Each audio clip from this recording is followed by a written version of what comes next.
This is footage of 17 members of Juan El Chapo Guzman's family entering into the United States. That's right, the former most wanted man in the world, the so-called architect of crime and Los Drugas out of Mexico. It appears that he and his whole family have now cut some type of deal with the U.S. government. At least 17 family members of notorious drug lord El Chapo were spotted entering the U.S. right here through the San Ysidro port of entry. The Mexican government confirms this is part of a plea agreement his son has struck.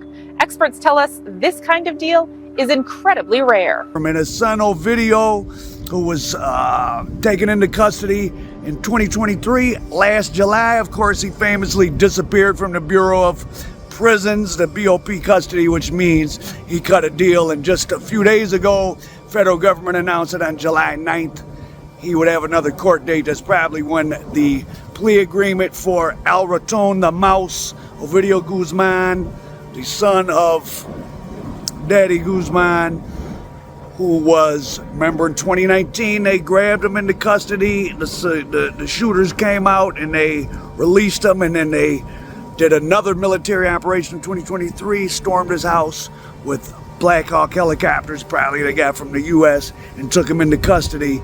And then his brother, so he sat in custody for about 9 months. In July, his name was said, not in custody, which meant he entered witness protection. And 3 days after that is when his brother landed with El Mayo. El Mayo said he was kidnapped, so they cut the deal. They said, we'll deliver El Mayo. And all this time, he's been handing over. His plea agreement is going to be how much are we able to interdict the Fetty Wap and slow it down. And deaths are down 25% if you believe the statistics.